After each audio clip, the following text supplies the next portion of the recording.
Pandemi membawa berkah bagi dunia investasi saham Indonesia. Jumlah investor saham meningkat 53% selama pandemi.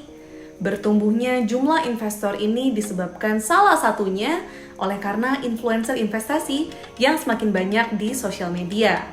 Kebanyakan orang tergiur karena melihat grafik hijau yang dipamerkan oleh influencer. Cuan, cuan, dan cuan. Kerugian dalam berinvestasi memang lebih jarang dibahas dibanding keuntungannya.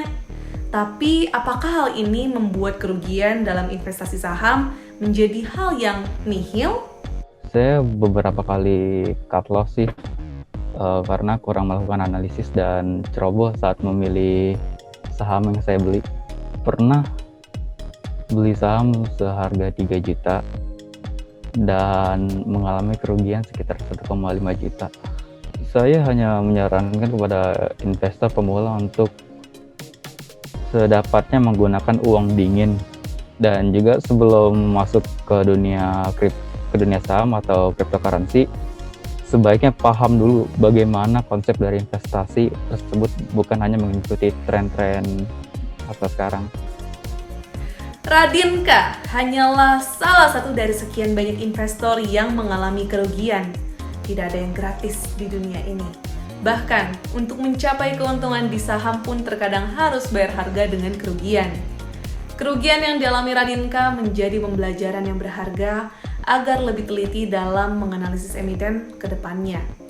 Lantas, dalam dunia investasi, apakah untung rugi adalah hal yang terpenting? Ketahanan risiko itu penting. Nah, orang sering melupakan itu. Jadi ingat untungnya aja tapi nggak ingat risikonya.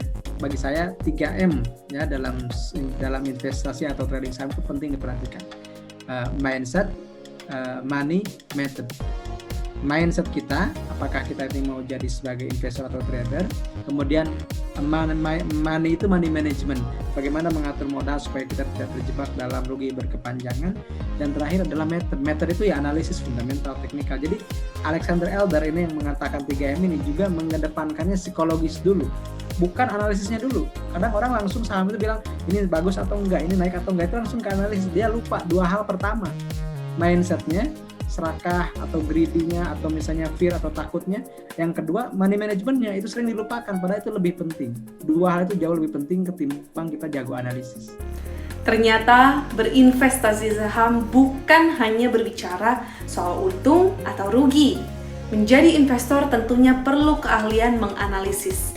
Tapi lebih dari itu, investor juga harus mampu mengontrol emosi dan juga pikiran, serta mengenal diri sendiri dengan memahami profil resiko. Hanya kita yang bisa menjawab hal ini. Jadi, sudahkah kamu siap berinvestasi saham?